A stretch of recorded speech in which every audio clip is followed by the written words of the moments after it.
Hello tout le monde, donc j'ai fait une petite vidéo sur le shampoing pour le psoriasis. Là c'est une story time. J'avais commencé mais apparemment avec les fonds verts c'est un peu différent. Bon, alors ma journée a été folle de rentrée. Déjà j'ai commencé avec Histoire. Bon, le mec c'est un PNJ. Pour ceux qui savent pas, c'est personnage non joueur. C'est un mec qui est programmé pour dire les mêmes trucs en boucle en fait. Ensuite, bien évidemment, j'ai eu anglais. Habituellement, c'est hyper chiant. Je peux pas voir ma prof. C'est une dinguerie. Oh, déjà que j'aime pas trop l'anglais, mais alors avec elle, ça m'insupporte.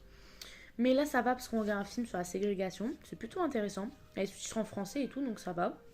C'est pas mauvais. Ensuite, bien évidemment, j'ai eu espagnol. Alors, j'ai oublié de préciser que j'avais commencé à 9h. Donc, j'ai eu espagnol. C'est chiant, mais l'heure est passée plutôt vite. Surtout que j'avais déjà fait ce genre d'exercice, donc ça va. Parce que je vous rappelle, je redouble.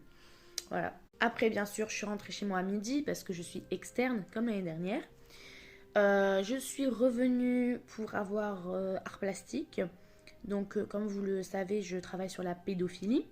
Ça a été validé par la prof, je vous rassure. Alors, je vous explique vite fait. J'écris en fait un dialogue entre une petite fille et un homme d'un certain âge qui, en fait, c'est un début de pédophilie, mais qui passe inaperçu avec une conversation banale. C'est pour montrer les dangers de la pédophilie qui se dissimule. Ensuite, j'ai encore eu Histoire. Je suis chanceuse, hein. Bon, bah, c'est toujours un PNJ, le mec, hein, mais tout va bien. Ensuite, j'ai eu maths, contrôle sur la trigonométrie et un peu Pythagore. Et alors, au bout de 4 ans, je m'aperçois que je confonds ben, la trigonométrie et Pythagore au niveau de la rédaction. Voilà, je fais un peu des deux, un petit mixte tranquille. Donc voilà, quoi. Ma journée était plutôt simple. Je me suis bien marrée avec mes potes. C'était très drôle. Et alors, un petit secret pour tous ceux qui redoublent, mais je pense que vous y avez tous pensé, quoi, vous n'êtes pas cons.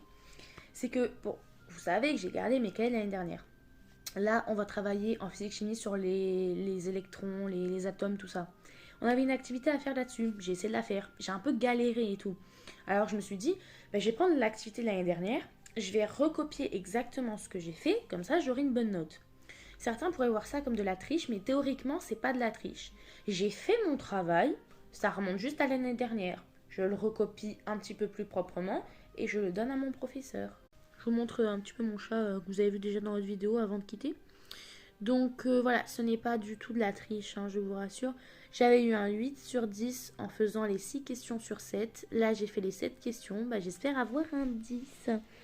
Il est pas mignon. Il est pas mignon.